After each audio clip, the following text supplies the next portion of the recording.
Hello दोस्तों, स्वागत है आपका आपके अपने चैनल मार्केट सपोर्ट में। दोस्तों, आज की इस वीडियो में हम बात करने वाले हैं सुजलोन के बारे में, सुजलोन एनर्जी के बारे में। अगर देखा जाए तो सुजलोन के आज जो है नंबर ही आने थे एंड नंबर अगर देखोगे आप तो आ ही चुके हैं। सुजलोन के नंबर तो निकल कर आ गए, लेकिन अब ये नंबर किस तरीके के आए हैं एंड मोस्ट इम्पोर्टेंटली इनका जो है इम्पैक्ट वो किस तरीके का पड़ता हुआ आपको देखने को मिलने वाला है। आज की इस वीडियो में हम इसी के बारे में चर्चा करेंगे और क्या कोई और भी अनाउंसमेंट हुआ है इन नंबर्स के साथ, ये भी देखना काफी ज्यादा इम्पोर्टेंट हो जाता है। कोई भी अगर अनाउंसमेंट होगा, कोई भी कॉर्पोरेट एक्शन वगैरह कुछ भी होगा, तो वो भी हम आज की इस वीडियो में देख ही लेंगे। तो चलो दोस्तों, मैं स्टार्ट करता हूँ। सबसे पहले स्विलोन का फ्रंट पेज आपके सामने रख देता हूँ। ये देखो, रिजल्ट से पहले आज मामूली गिरावट में ये बंद हुआ है। हालांकि मार्केट के भी हालात कोई खास अच्छे तो थे नहीं, इसलिए दिक्कत तो यहाँ भी देखने को मिलनी ही थी। 63 रुपए 22 पैसे पर एक काउंटर जो है आपको बंद होता हुआ आज नजर आया।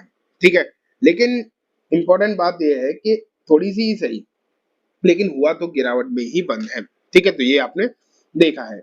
अभी मैं आपको नंबर्स पर लेकर चलता हूँ, बाकी की चीजें हम बाद में देखेंगे। कुछ और अनाउंसमेंट होंगे तो वो भी देख लेंगे। तो ये देखो, आपके सामने मैंने पेज तो रख ही दिया सोइलॉन का, थोड़ा सा और ठीक से कर दूं जिससे कि आप अच्छे से देख पाए। ठीक है, पहले मैं नंबर्स पर लेकर चलता हूँ।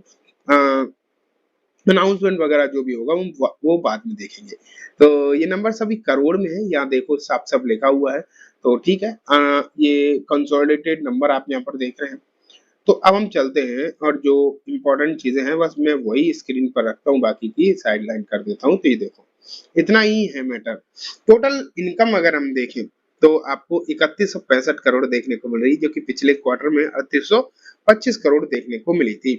लेकिन पिछले साल अगर देखा जाए तो 2044 करोड़ देखने को मिली थी। तो अगर इस इनकम को आप सालाना बेसिस पर देखोगे तो आपको बढ़ती हुई देखने को मिली है। तो ये तो आप यहाँ पर देख ही रहे हो कि इनकम तो बढ़ती हुई देखने को मिल रही है सालाना बेसिस पर, और ठीक ठाक देखने को मिली है। लगभग कह सकते हो 50% बढ़ी है, लेकिन पिछले क्वार्टर के हिसाब से घटी है। तो ये भी इंपॉर्टेंट हो जाता है, इसे भी देखना कि लास्ट क्वार्टर के हिसाब से वो हालात नहीं है जो कि मतलब पिछले साल के हिसाब से। लेकिन अगर हम इसे प्रॉफिट देखें डायरेक्टली, इधर उधर की चीजें ना देखें, 9वें नंबर पर जो प्रॉफिट फॉर द पीरियड 7+8 दिखाई दे रहा है, ये देखो 324 करोड़ का प्रॉफिट है, जो कि डेफिनेटली एक अच्छा प्रॉफिट कहा जाएगा। लेकिन पिछले साल अगर देखते आप तो 302 करोड़ का प्रॉफिट निकल कर आया था। तो वहां से तो 7% का जंप दिखाई दे रहा है। अब एक चीज मैं आपको बता दूं कि ये जो प्रॉफिट देखने को मिल रहा है पिछले साल के हिसाब से, ये प्रॉफिट 7% के आसपास है। 7% के आसपास ग्रोथ है। तो 7% के आसपास ग्रोथ जो है, वो तो आप ये मान के चलिए कि कोई बहुत अच्छा दिखाई नहीं दे रहा है। मामूली ग्रोथ। ठीक है, कितनी मामूली ग्रोथ आप जो है यहाँ पर उम्मीद देख पा रहे हैं बेसिकली। लेकिन जो उम्मीदें लगाई गई थी वो श्योरली अच्छी थी और ज्यादा की थी। उम्मीदें कुछ ऐसी थी कि यहाँ पर कुछ बहुत बेहतरीन ग्रोथ जो है देखने को मिल जाएगी प्रॉफिट में। लेकिन ऐसा कुछ भी होता हुआ फिलहाल दिखाई दे नहीं रहा है एंड बहुत ही मामूली ग्रोथ है। लेकिन अगर हम पिछले क्वार्टर के हिसाब से देखें तो पिछले क्वार्टर के हिसाब से तो बहुत ही घट रहे हैं ये नंबर। बहुत अगर आप देखोगे तो घटते हुए देखने को मिल रहे हैं, अच्छे खासे नीचे जाती हुई ग्रोथ देखने को मिल रही है। वैसे हम क्वार्टरली ज्यादा उम्मीद नहीं करते हैं और क्वार्टरली हम कंपैरिजन भी ज्यादा करते नहीं है, लेकिन एक बार देखना तो बनता ही है। एंड वही आप यहाँ पर देख रहे हैं कि क्वार्टरली सिचुएशन डेफिनेटली खराब है, लेकिन ईयरली ग्रोथ दिखाई दे रही है। लेकिन इंपॉर्टेंट बात ये भी है कि ईयरली ग्रोथ भी कोई बहुत अच्छी दिखाई नहीं दे रही। अब इसका इम्पैक्ट ना देखो गिरावट में भी हो सकता है, इसे भी आप समझो। लेकिन बात यह है कि ये मार्केट बंद होने के बिल्कुल जस्ट बाद इसके नंबर निकल कर आए। जैसे ही मार्केट बंद हुआ है उसके जस्ट बाद ही इसके नंबर निकल कर आए हैं।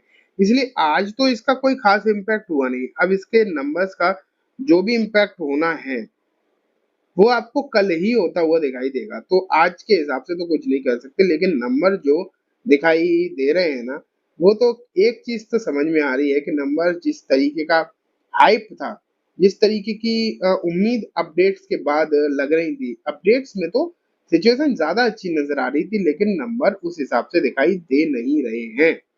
ये तो आप बिल्कुल क्लियर कट समझ रहे हैं यहाँ पर, क्योंकि उम्मीद ये थी कि पिछले क्वार्टर ही ऐसे नंबर आएंगे, लेकिन ऐसा कुछ नहीं हुआ। जो 31 मार्च वाले नंबर थे, मार्च क्वार्टर वाले, वो जून क्वार्टर वाले से काफी बेहतरीन थे, नो डाउट। अब अगर एक बार मैं ये देख लूं कि क्या अदर इनकम थी या फिर पूरी की पूरी जो इनकम थी वो ऑपरेशन से ही आई थी, रेवेन्यू फ्रॉम द ऑपरेशन अगर हम देखें, तो यहाँ पर आप देखो अदर इनकम देख लेते हैं। अदर ऑपरेटिव इनकम में तो कोई खास चीज थी नहीं, तो नंबर्स तो वीक ही दिखाई दे रहे हैं, इसमें तो कोई भी डाउट है ही नहीं। एंड जो नुकसान हुआ है वो हुआ है change in inventory of finish good, semi finish good and work in process में ही सबसे ज्यादा नुकसान देखने को मिला 550 करोड़ का। तो इसका इम्पैक्ट कहीं ना कहीं हुआ ही है, ये आप यहाँ पर देख रहे हैं। एंड ये एक मेन वजह है नंबर अच्छे ना आने की। ईपीएस भी आपको अकॉर्डिंग टू द नंबर दिखाई दे ही रहे हैं, इसमें तो वैसे भी कोई दो राय नहीं है। जिस तरीके के नंबर आते हैं उसी तरीके का ईपीएस वगैरह आपको देखने को मिलता ही है, वो आप यहाँ पर देख ही रहे हैं। ठीक है, अब मैं एक बार लेकर चलता हूँ कि क्या कोई अनाउंसमेंट भी होता हुआ देखने को मिला है। तो ये देखो कोई भी मुख्य तौर पर अनाउंसमेंट दिखाई नहीं दे रहा है, कुछ भी अनाउंसमेंट नहीं है। ठीक है, तो ये आपने देख लिया। लेकिन अब बात ये आ जाती है कि कल आखिरकार क्या होगा, गिरावट होगी या तेजी होगी, सबसे पहले इसे समझो।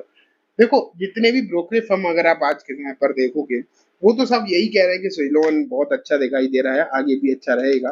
उम्मीदें तो सबको ही अच्छी दिखाई दे रही है बेसिकली। लेकिन दिक्कत वाली बात ये है कि नंबर्स उम्मीदों पर भारी हमेशा ही पड़े हैं और यहाँ भी पड़ते हुए दिखाई देंगे। अब नंबर्स के बाद ये भी देखने वाली बात होगी कि जो कमेंट्री आएगी, जो एनालिस्ट की कमेंट्री आएगी, जो ब्रोकरेज फर्म की कमेंट्री आएगी, वो किस तरीके की रहेगी, ये भी कहीं ना कहीं देखने वाली बात तो होने ही वाली है। ठीक है, इसमें तो कोई डाउट नहीं है। लेकिन तब तक के लिए उम्मीदें जो है कोई खास अच्छी दिखाई नहीं दे रही हैं। एंड लग ऐसा रहा है कि कहीं ना कहीं यहाँ पर गिरावट के चांसेस ही नजर आ रहे हैं। अब एग्जैक्टली क्या होगा वो तो कल ही पता चलेगा, लेकिन नंबर अच्छे नहीं है, ये बात तो तय ही है। तो ठीक है, दोस्तों ये कम्प्लीटली बात हो गई स्विट्जरलैंड के बारे में। उम्मीद है आपको सब कुछ अच्छे समझ भी आ गया होगा। अब मैं इस वीडियो को यहीं खत्म करूंगा। जाने से पहले बस एक बार बोलना चाहूंगा, वीडियो अच्छी लगी है तो इसे लाइक करना, चैनल को भी जरूर सब्सक्राइब करना, चाहते थे बेल आइकन दबाना, जिससे कि जब भी मैं कोई नई वीडियो डालूं आपके पास नोटिफिकेशन आ जाए। एंड दूसरी वीडियो सिर्फ फॉर एजुकेशन इन्फॉर्मेशन पर्पज से है, जैसे किसी भी तरीके की बाइंग सेलिंग के रिकमेंडेशन के तौर पर बिल्कुल भी ना देखें। Thank you.